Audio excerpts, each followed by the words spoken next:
Hello, everyone. This is Juan Ricardo of the band Dark Arena, and you're experiencing Poppitt's Corner.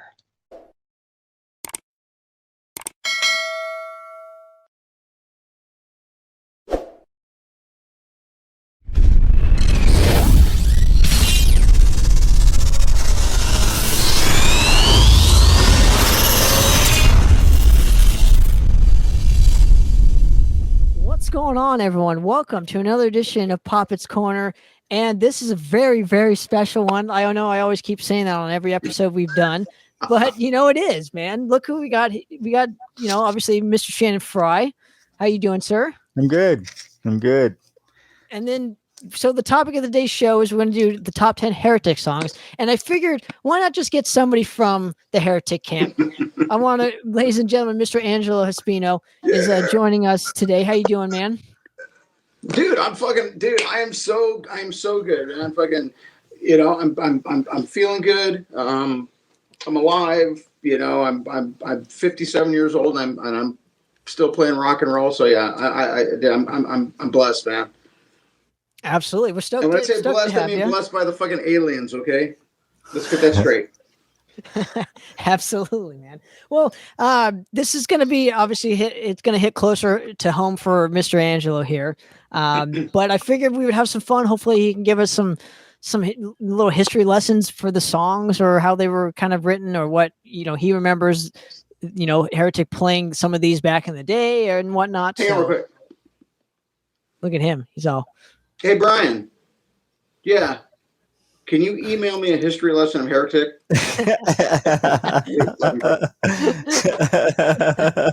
No, you know what? I will do my best to represent the band. Absolutely, man. And if you want to hear the Heretic stories, obviously I will be posting them up in the near future. Obviously, I got Brian Corbin's story and as well as Mr. Angelo Espino's story here. So that was a lot of fun. Appreciate that in advance. And let's get started. Who should go first, Shannon? You know what, man? I'll go first. I'll start it off, and we'll let Angelo go next. All right. Okay, so my number 10 is off A Game You Cannot Win album from 2017, and it's called This World Called Hell. And to me, man, the pace of this song, it's that just the grooving, and it's heavy, man, and the vocals, they have this. For some reason, Julian has this way of singing that hits you in your gut. There's like this, it's like I can't really explain it. He's got a very unique voice. Doesn't matter which era, it's just so unique. But the way he sings this song kind of really, it gives it a feeling. You know what I mean? It's very hard to explain, but I think the song's killer. I'm glad I'm kind of glad you picked that song as one of your songs because I think, obviously without giving my list away, because that song was the opening track of that record for a reason. I mean, when we were writing that record, as we're playing the songs and as we're getting them down, because I mean, obviously we fucking loved them all at the time. So it was hard to I think there were three on that record that we could have chose from, but we just felt that was just a really powerful, way to open up a record and just kind of like get your attention and say, oh, holy shit, this fucking band means business, and then kind of take it from there. So thank you. Yeah, no problem. Thank you for that lesson. Yeah. But that's my number 10. Cool. Boom. Go ahead, Angel. What's your number 10? My number 10. Well, okay. Okay, so my list is not in fucking really in a top 10 order because you're asking me to pick your kids.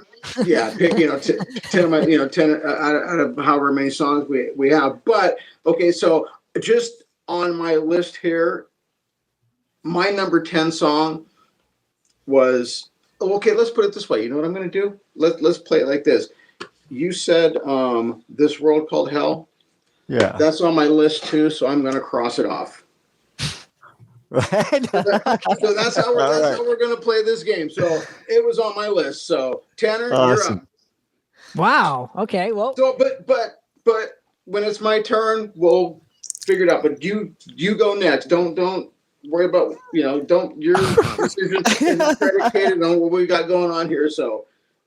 All right. Well, this is a new venture for me personally to do this way, but let's go with it. So, my number 10 is coming from it was a part of the reissues of the Breaking Point and the Torture Knows No Boundaries kind of box set.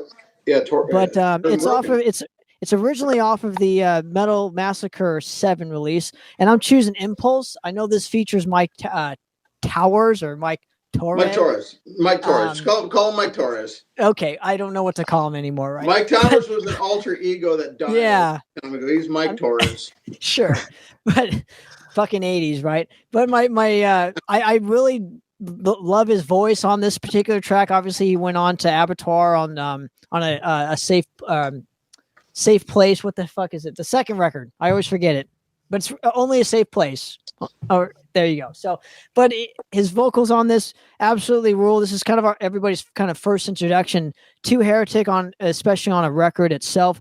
The riff is just slamming the tone. Bill Matoya's mix on this particular track. I always dug it. It's a great opening track to the compilation, and that is my number 10, Impulse. Very cool. Good choice. All right, so I guess I'm number going 9. again. Number 9. All right. So my number 9 is off the Breaking Point album, the 4th track called "Enemy Within." To me, man, this chorus and the riff, the chorus just rules. The riff is just amazing. But this is one of those albums where, even though I'm a drummer, I'm not really even paying attention to the drums on that album, just for some reason. I mean, there's one song I do because it kind of sticks out, but most of it's just kind of just going, it's in the background sort of, so it doesn't really stick out. But to me, Heretic is more of a riff-oriented band anyway. So to me, man, that riff, it takes you. That's the only thing I can say. There you go. Yeah, you know what? So that song, I don't think. I mean, I could be wrong. Back in the day, back in the mid to late 80s, and kind of into the time that Heretic kind of disbanded and kind of went on their own. I probably seen them play 100 times or more. And I saw them play from Mike Torres to Julian to Mike Howe to so I saw the whole thing. And Enemy Within was one of those songs that was kind of made for the record, never really played live. It's a great song. I agree with you. I agree with you 100%. I'm trying to figure this out. Okay, you point that way for that way. Anyway, I agree with you 100% that it, like I say, it's got that groove. It's not the typical riff oriented song. It definitely has a lot of feel to it. But that wasn't on my list. So what I'm going to do is I'm going to go with the number 10 on my list, or the one that kind of came to me last. But like I say, these are all in chronological order because I would have to say, I'm going to save a couple of them for my top songs, definitely. But I'm going to go with the Child of War. Child of War, to me, Brian's just a songwriting genius. Stuff just pours out of him. And that was one of those songs that it was like a throwback to early 80s metal, kind of that straightforward, Motorhead Saxon type of, just a crunchy riff, kind of upbeat and fun, a good chorus to chant to, Child of War, So that's my number 9. And a cool video to match. Thank you. Yeah. Absolutely. And if you guys are paying attention, go to the Hood's Got Talent on YouTube and type in Heretic, and you'll see obviously Child of War was the song that was kind of chosen for the I don't know, the video with Diego, love you, yeah, brother. I Yeah. love Diego, man. It's killer. It's awesome that Bill Matoya was the guy that kind of started with you guys, and now he's producing some of you guys' material even to this day. He's still kicking ass. So big shout out to Bill Matoya as well, right? Yeah, Bill. Absolutely. So my number 9 choice, I'm going to go off of the as I call them, the pneumonia sessions. No, I'm just messing, right? The Torture Knows No Boundaries EP. This is Julian had some. Obviously, when I got to speak with him, he told me that during those whole recording session that he was undergoing pneumonia or something at the time, and he literally couldn't sing. But because it was that specific time, this was kind of the block that he had to sing. So he couldn't reschedule this. So I'm going with Blood Will Tell.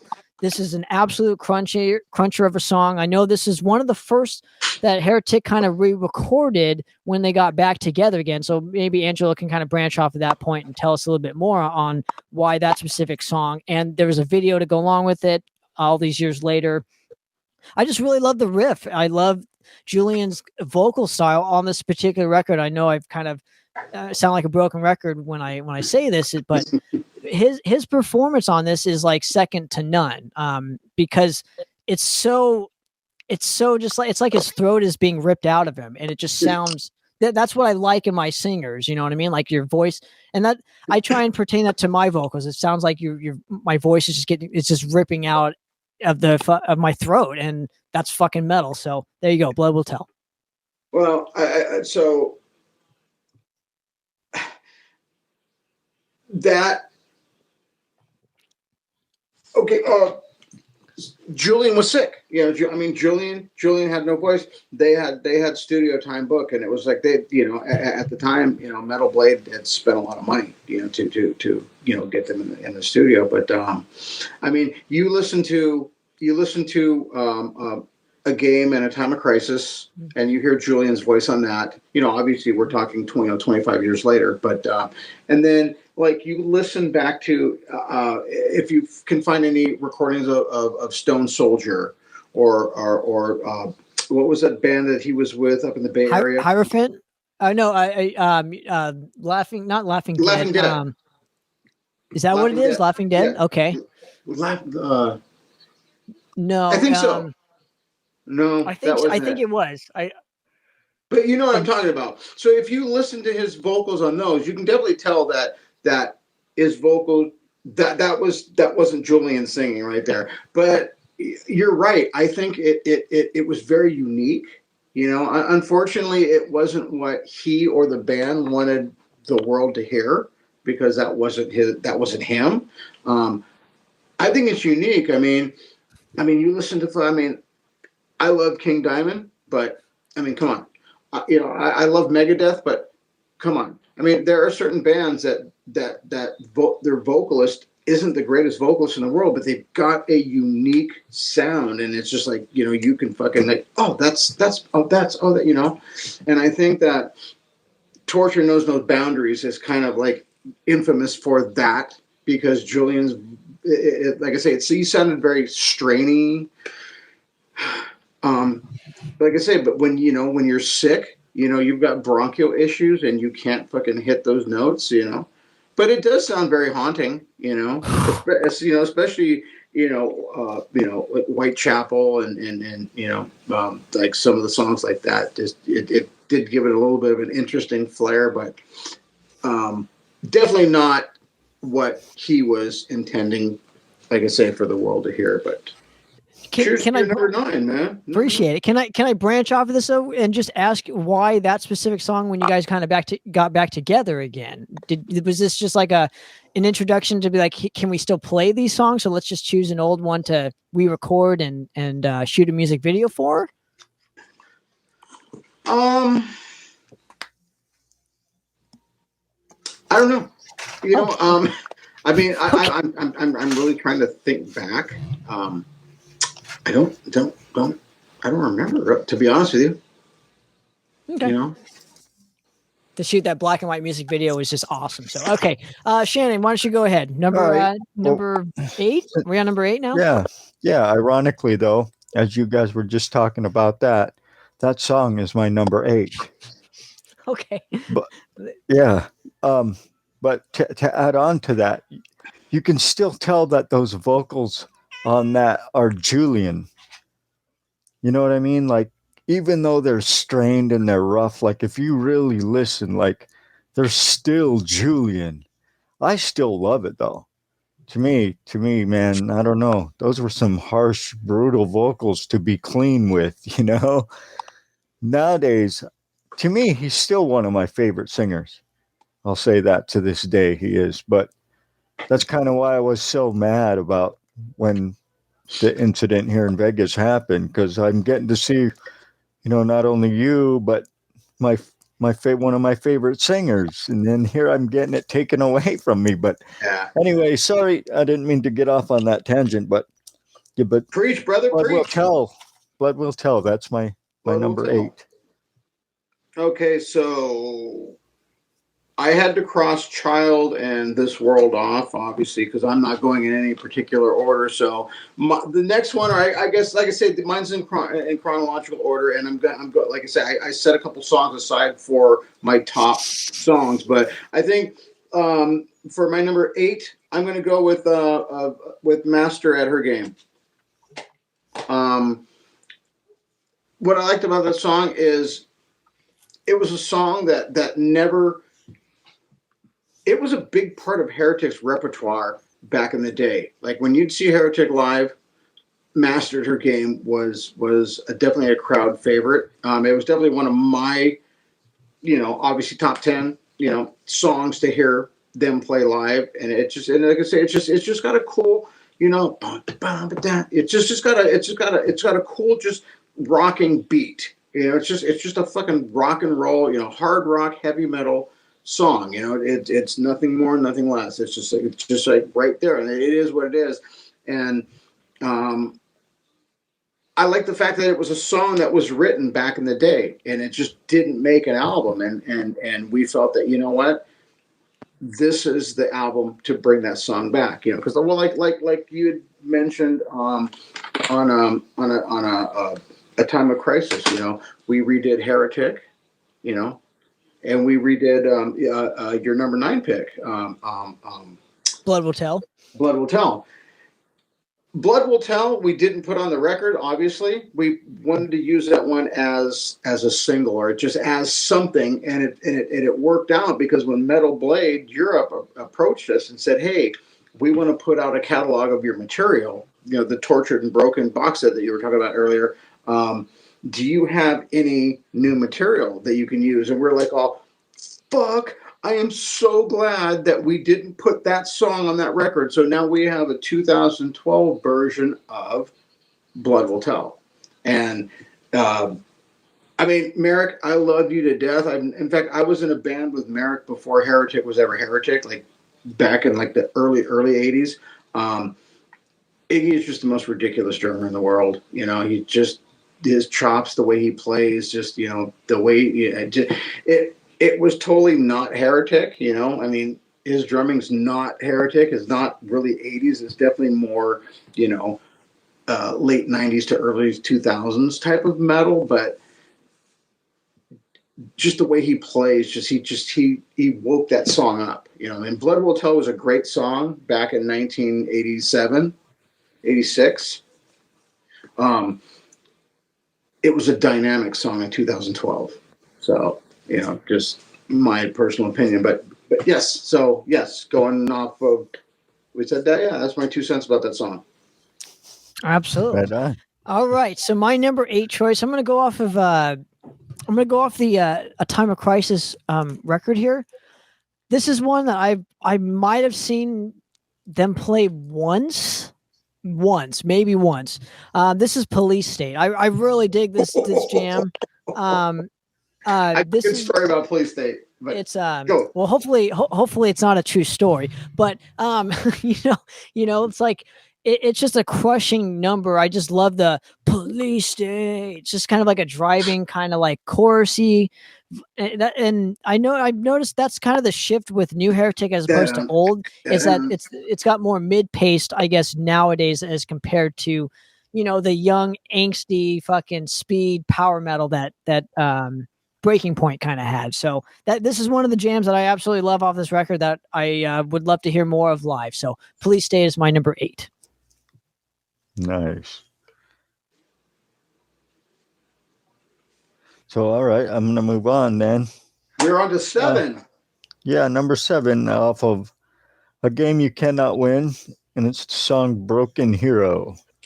To me, this is one of those that bring me back to the 80s when it just has that style of 80s riff and it has that 80s vocal, like the way the vocals were pushed in the 80s, It's different than now. To me, it is. There was a specific way bands sang in the 80s with the way they were pronouncing the words and enunciating the syllables as they're going. And to me, this has that. It brings that back. So, yeah, Broken Hero. Wow. You know what? Yeah.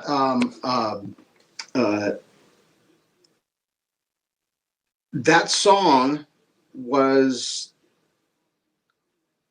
one of our what was your number 8, Tam? His Police was State. Police State. Okay, Police State. So before we get on to you, let's go back to you. Police State was our record label, Metal on Metal, for that record. That was their favorite song off the record. In fact, when we played Headbangers Open Air in Germany, they asked us, would you please add that song to yours? Because that wasn't one of the songs that was really in our set. So we actually worked on it and played it for them. So your number 7 again was Broken Hero. Broken Hero. Okay, I fucking love that song. It didn't make my top 10. Like I said, it was hard. It was hard to pick 10 of these songs, because, just being a fan of the band for all those years. And then, for the last 10 years, this is the 10th anniversary because I joined them in 2011, so this is, I can't believe it's been 10 years, by the way, but I love that song. It's just, it's got so much meaning. I mean, if you really listen to the lyrics, it's just about a guy who comes back with PTSD and nobody understands why he's the way he is,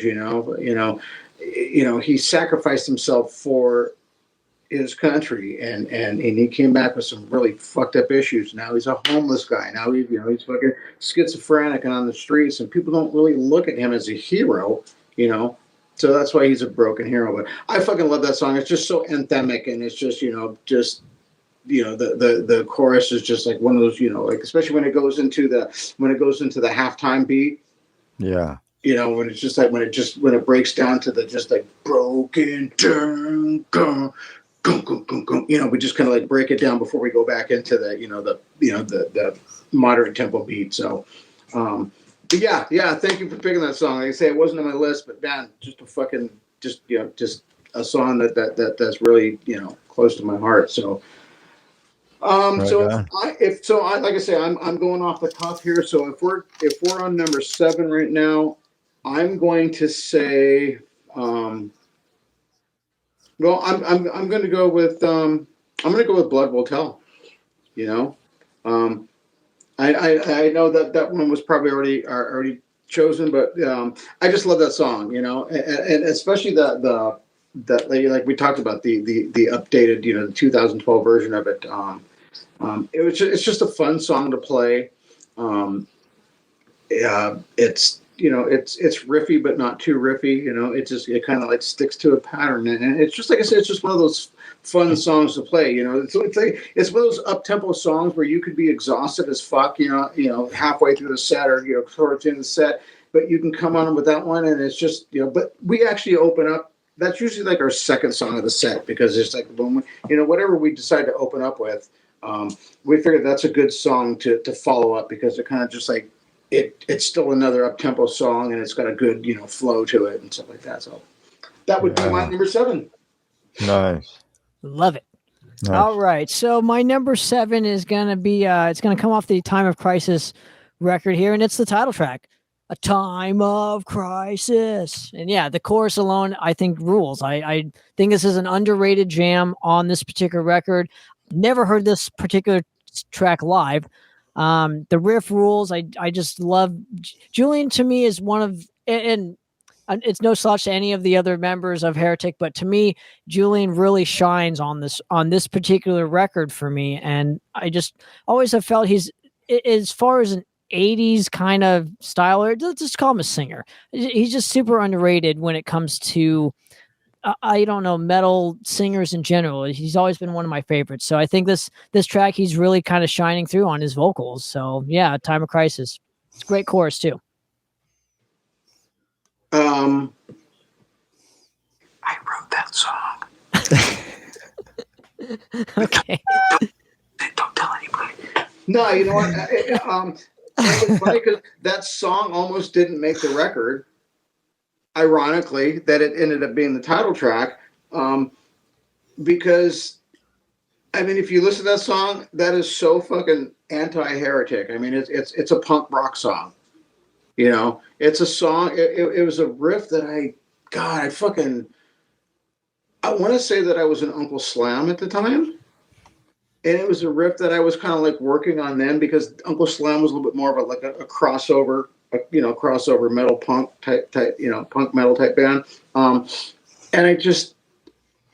that's not what I grew up playing. I grew up, playing, like traditional metal, listening to traditional metal. So it was really hard for me. So I kind of metalized that song, I guess you want to call it, but like I said, when you listen to it, it's just the way it's got that it's kind of it's got kind of a punk feel to it. So it's that's always been kind of I've always in my head going, how did that become the fucking title track? But yeah, thank you. Yeah, that's a great number 7, man. Thank you. There you go. All right, Shannon, we are up, sir. Number 6. Okay, so my number 6 is the song. Sorry, the song Whitechapel. Oh, The song Whitechapel off of Torture Knows No Boundaries. Yeah. So this one's very grooving riff. No matter what. If you're listening in the background, if you're listening in the foreground, it doesn't matter. You're still bobbing your head. It's just got that riff and the vocals. Again, this is one of his shining moments to me back in the day, even though he had pneumonia or whatever. But the vocals, man, are dark.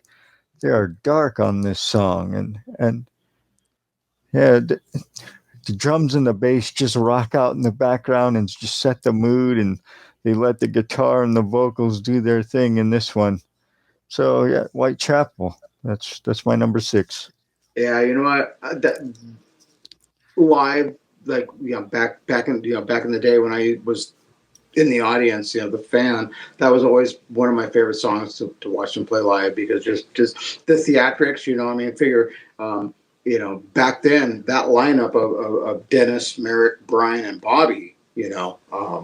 Regardless of who was on vocals, because I saw him 100 times with Mike Torres, so that was back in like the Metal Massacre and Torture was in 86, so that must have been 84, 85, before they actually got signed, when they were still playing the club circuit. So I saw a lot of shows with Mike Torres singing.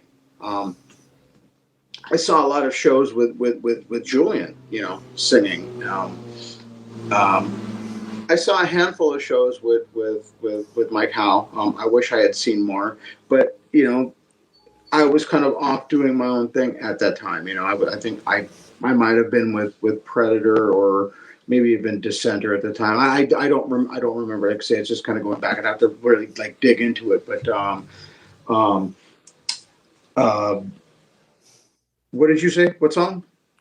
Whitechapel.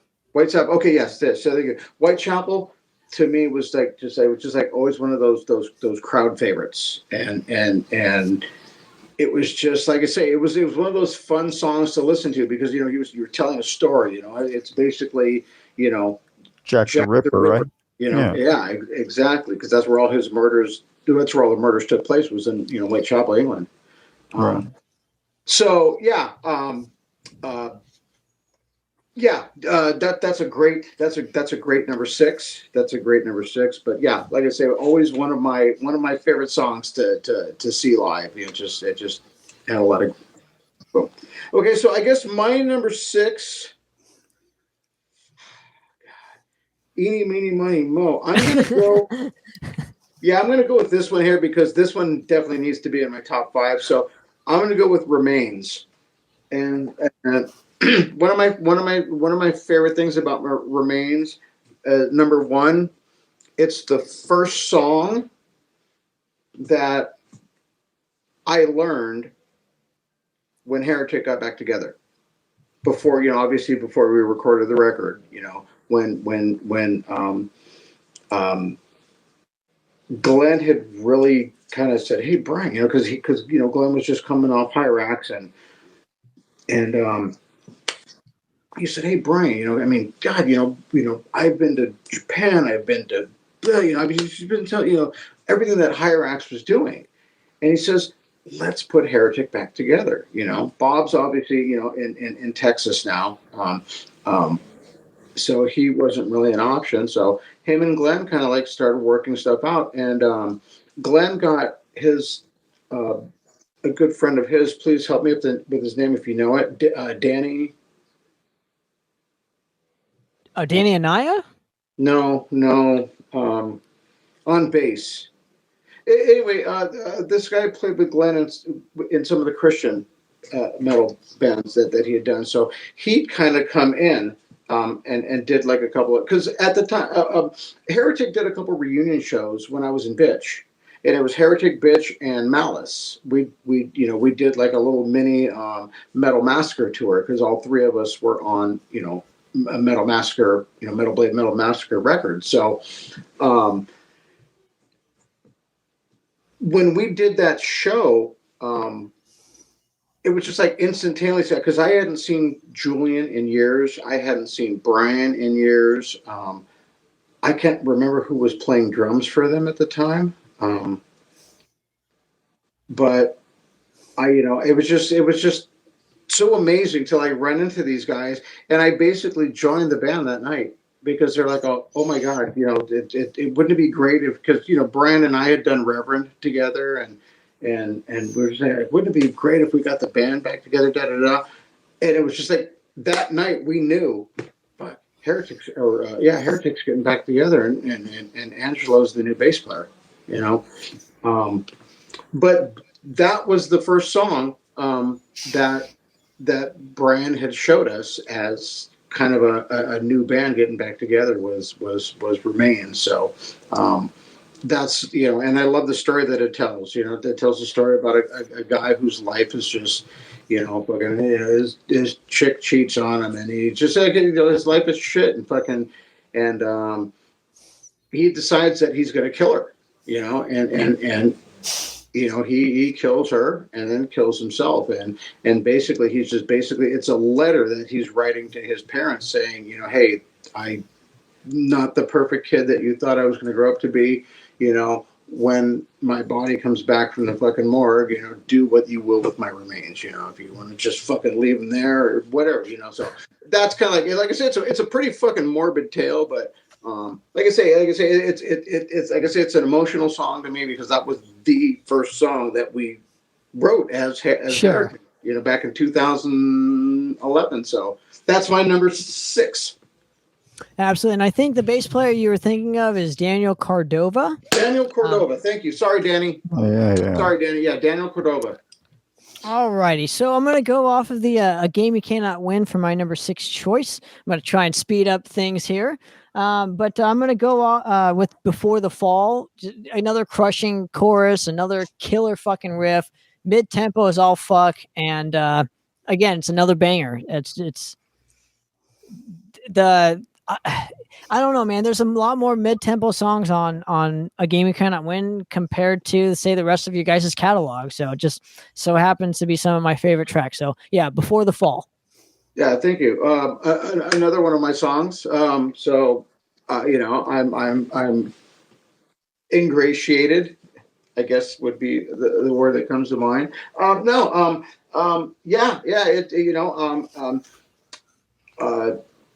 It's just a fun song, It's just, it's just a very kind of choppy,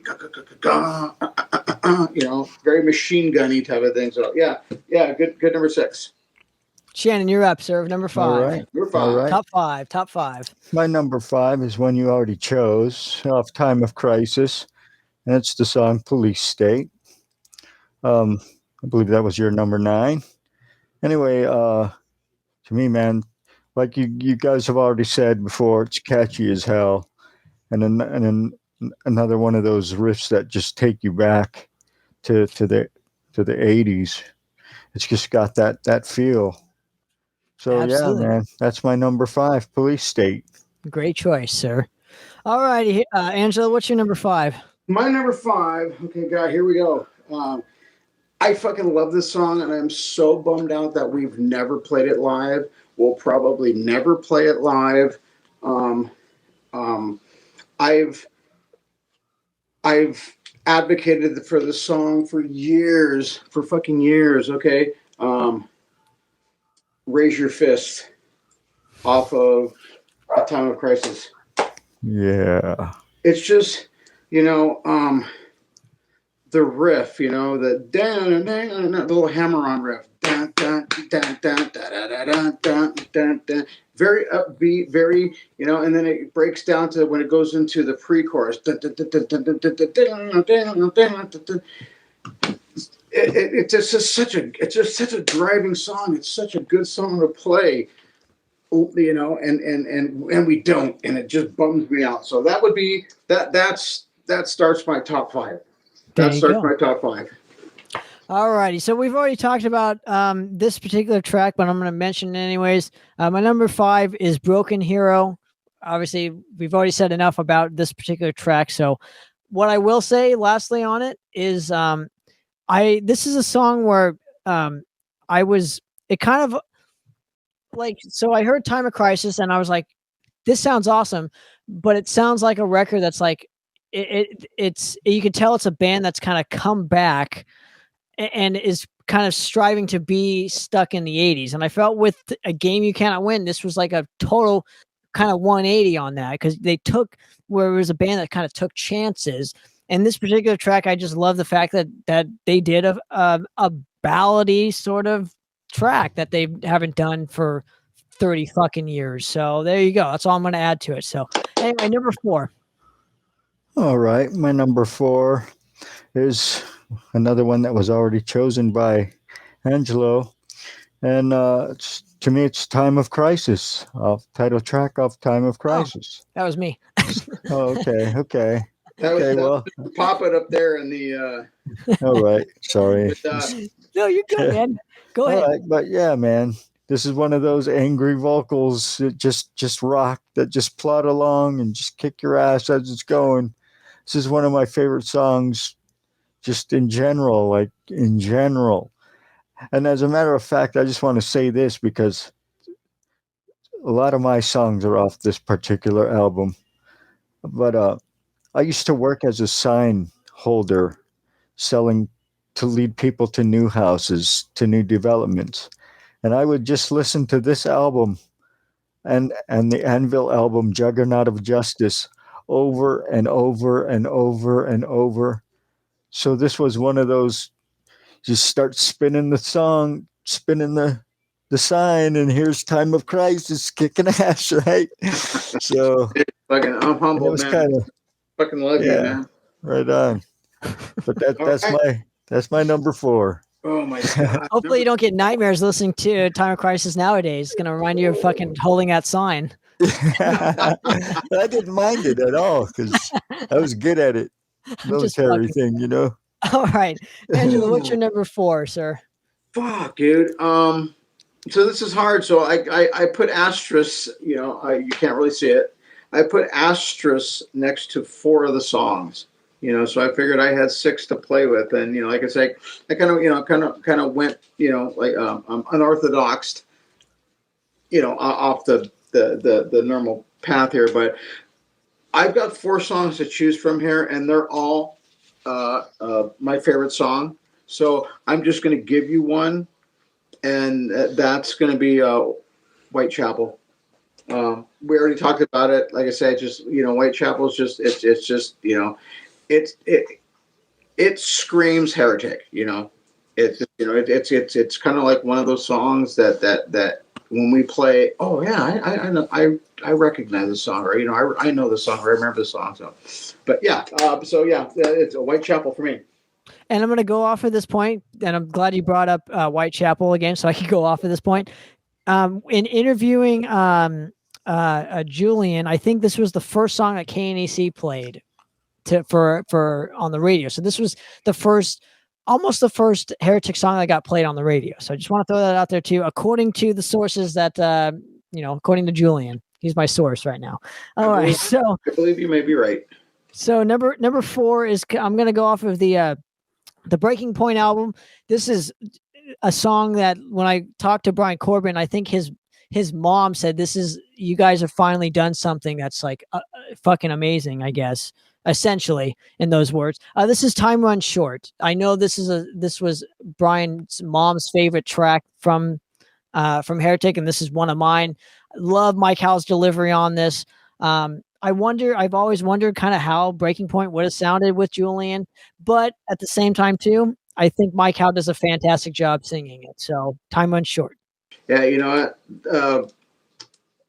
I kind of did the same thing that you did today. Like I said, I put my top 10 together last minute, but I was going down kind of like listening, to cuts track by track, obviously some I didn't need to listen to, the ones that we play, but, Pale Shelter or Time Runs Short, or, like a few of those type of songs, and just like, yeah, they're kind of like the lost tracks, or, the deep tracks, stuff that you really don't think about, and that's a fucking great deep track. But it didn't make my list, but I kind of like when I was going down the list, I kind of like I thought of that song and I go, wow, I forget about this song. So, all right, good number 4.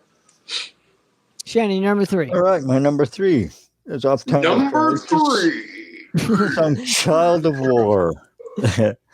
And like was already said, it's a heavy song. It's a great guitar riff. There's great vocals. Chorus is catchy as all get out. And the video is awesome. Play, man. I'm telling you. Right on. But yeah, that's my number 3. Awesome. Angelo, give us one of your tops for number 3. Okay, so I am gonna go with. Oh God, this is a tough one. Money, mo. You know what? I'm gonna take Impulse off the list. Like I said, we already talked about Impulse.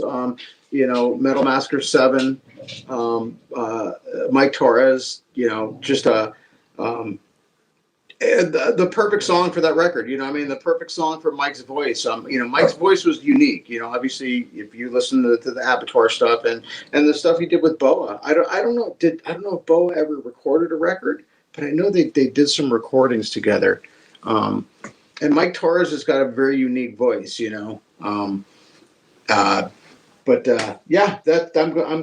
going with Impulse.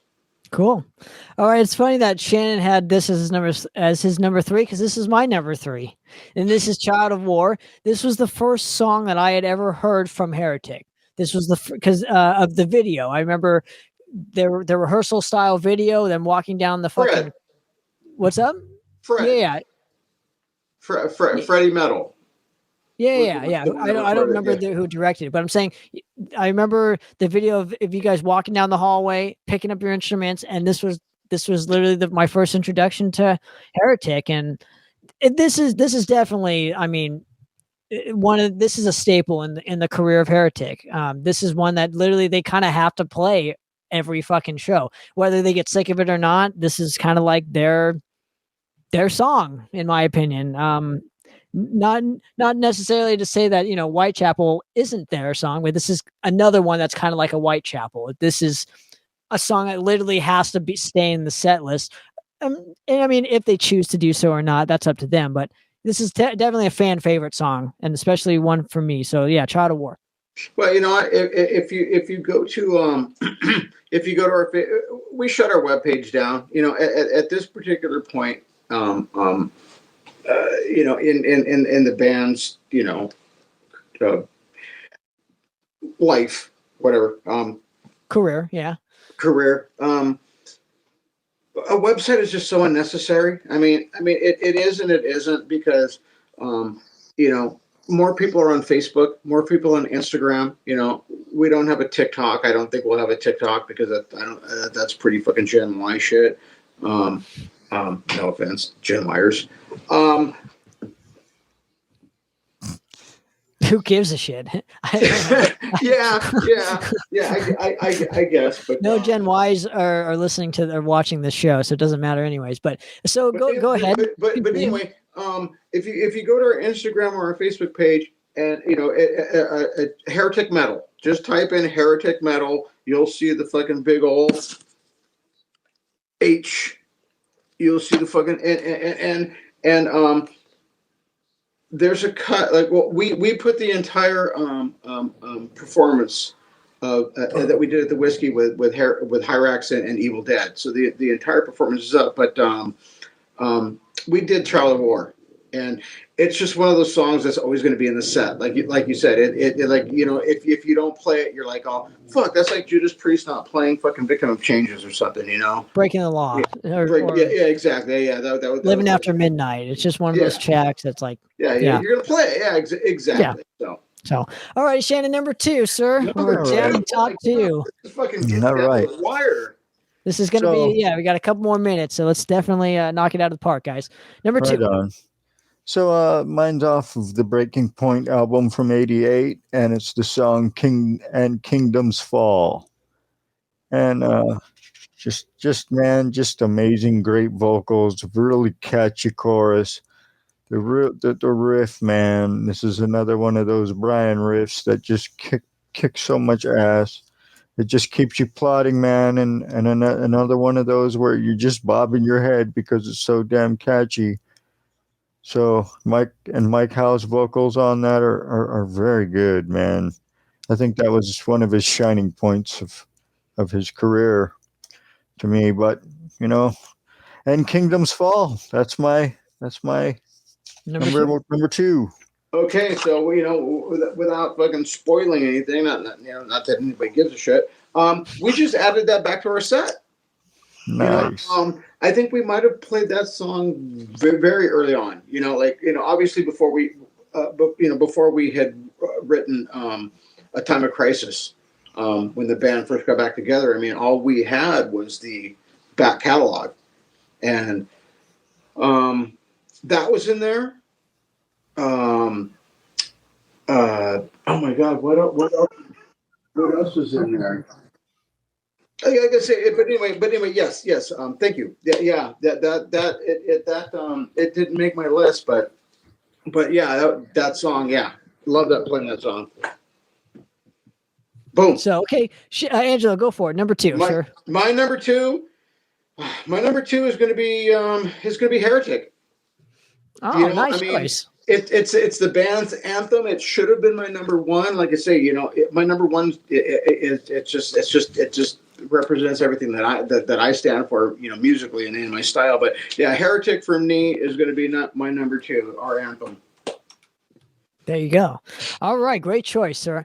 All right, so my number 2 is a song that literally I've been wanting to see you guys play this live since the moment I started to see you guys play live, and it's coming off of the Torture Knows No Boundaries. Angelo's going to know where I'm coming from. This is Portrait of Faith, one of the greatest riffs in Heretic's career, in my personal opinion. The riff just rules. I know we're like Beavis and Butthead on this show today, but it's like we're like humming all the fucking riffs, but it's one of those songs that's like, oh man, his vocal delivery to me, this is kind of the top of the heap in early Julian history for Heretic, especially on this, The Torture Knows No Boundaries. I think the best vocal performance to me is on this song. Yeah, so there you go. Portrait of Faith, a song I've always wanted to hear live, and hopefully I will get to see one of these days. That might be added back to the set as well. So no spoilers here, right? Number two, Shannon. Number twos are done. Number one. Hang on. Real quick. Hang on. So, can you see me? Yep. He's all.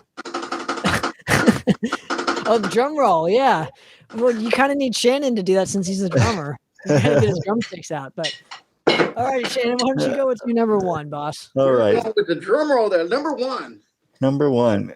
This one's both on Breaking Point album and The Time of Crisis. To me, this is the greatest Heretic song ever written, the song Heretic. And man, to me, I love both vocalists singing this, but to me, this is a Julian song. I think Julian just tears it up on this, man. It's just got so much heart and so much soul, which is one thing I love about his vocals. But the riff on this too is just gigantic, man. The vocal, the approach is good. The melody is good. The drumming kick ass. I really think that the drummer on Time of Crisis, the drummer had this really unique style to add to he made this kind of his own too. Even though he followed the original formula, he still made it his own. So, but to me, man, I just think it's great song, Heretic. Yeah. Obviously my number two, I probably should have, like I said, I probably should have and could have made that my number one song. But this song just, like I say, it doesn't Heretic is the number one song. I mean, it's the band's anthem. So that definitely is number one. But I chose this song just because of just the up tempo-ness of the song. Just it's me. It's what Angelo Espino grew up playing and listening to, and that's Let 'Em Bleed. That's Let 'Em Bleed. It's just it's got every element of 80s metal that you can ask for. It's up tempo. It's riffy. It's very simple. It's a very simple song, but it sounds busy. It's my favorite song to play, and I'm bummed that that's not a regular song in our set, because you've probably never heard us play it, and I've been advocating for that song for fucking years. That is my that and Heretic are they're tied for number one. So boom. Absolutely. And this features a music video, I believe, for it off Crash and Burn. So I want to throw that out there too. I think there is an actual music video for Let 'Em Bleed, if I'm not mistaken. So don't quote me on it. No, you are correct. You are correct. Thank you for bringing that up, because I completely forgot about that. So, all right, my number one is gonna shock. I don't think shock is the right word. That word is overused, but it's kind of gonna come out of left field. How about that? I'm gonna go off the Breaking Point album, and I'm gonna literally, this is my all-time favorite Heretic song. This is Shifting Fire. The riff just rules. Coming out of Pale Shelter. Oh my God, dude. You're shifting fire. It just sounds so mean. Yeah, it just sounds so fucking mean. And I'm like, this song is godly, dude. So yeah, my number one absolutely is Shifting Fire. I know this is a Dennis O'Hara song, but the fucking riff rules, and God damn it, the song rules. So there you go. It's my number one. No, you know what? Great choice. I grew up with Dennis. I've known Dennis since we were, teenagers. I've known everybody in this, Bobby, Julian, Brian. I've known all these guys. Merrick, I've known all these guys since we were teenagers. In fact, me, and this is kind of funny, me, Bob Marquez, Merrick, and Mike Torres had a band. We didn't have a name. We had like maybe 5 songs. They were just original songs that mostly Bob wrote, and we used to play in this like self-storage place, and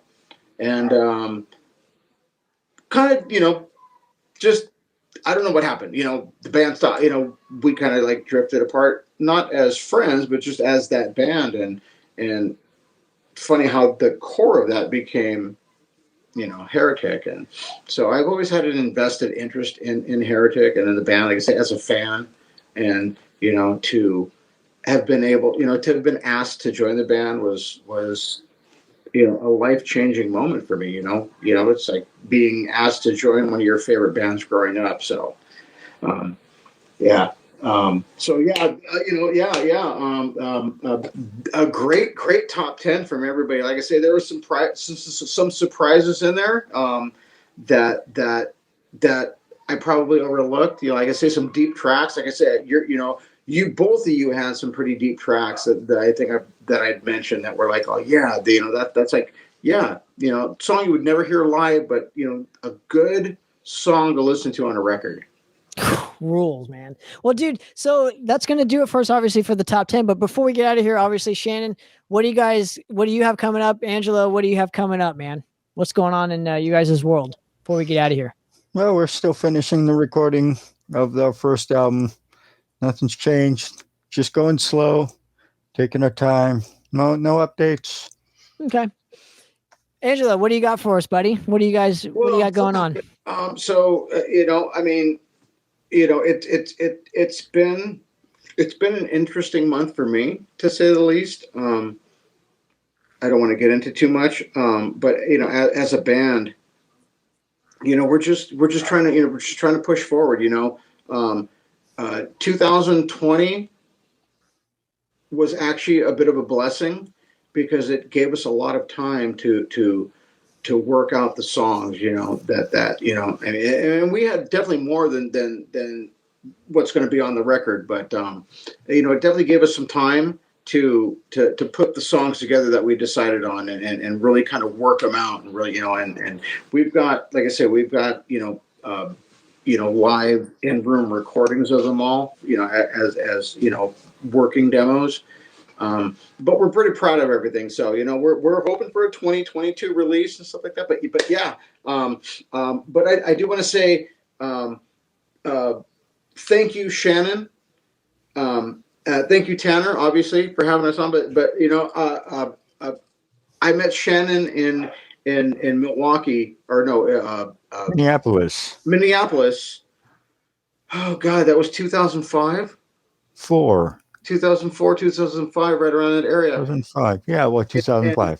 And we did that festival, and then a month later, very shortly thereafter, I know we did a show in Vegas together, and we stayed in contact, So this was a thrill to me because I haven't seen Shannon like live, in several years. So this was an absolute treat for me. So brother, fucking dude, great to see you. And Tanner, I think Tanner's one of the most talented young up and coming musicians, radio hosts that metal has to offer. He pulls no punches. He fucking, he's not afraid to ask the tough questions, and he's just an amazing, not only an amazing guitar player and vocalist, but an amazing human being. And this is an honor to be, invited to your show again. So thank you so much. Absolutely. I really appreciate the kind words, gentlemen. And of course, let's, in the near future, hopefully this isn't the last time we do this. We'll bring you back on again, and we'll do a top 5, maybe of one of our favorite bands collectively, right? To where either I'm not in it, or Angelo's not in it, or Shannon's not in it, right? But we'll get you guys back on the show again. Make sure to go to No Life to Metal Records, and I'm going to just whore out my band too. Pick up some Madross merch there, Charring the Rotting Earth and Maleficent, and there might be something coming up for that record. I don't know. I'm not going to speculate anything as of yet, but I'm hoping for one, but we'll see. But yeah, make sure to go support Heretic, and of course, Avenger of Blood, Madross, all of us. And we look forward to doing this again. So another episode of Poppitt's Corner, guys. We're out of here. Cheers. Everyone. Yeah.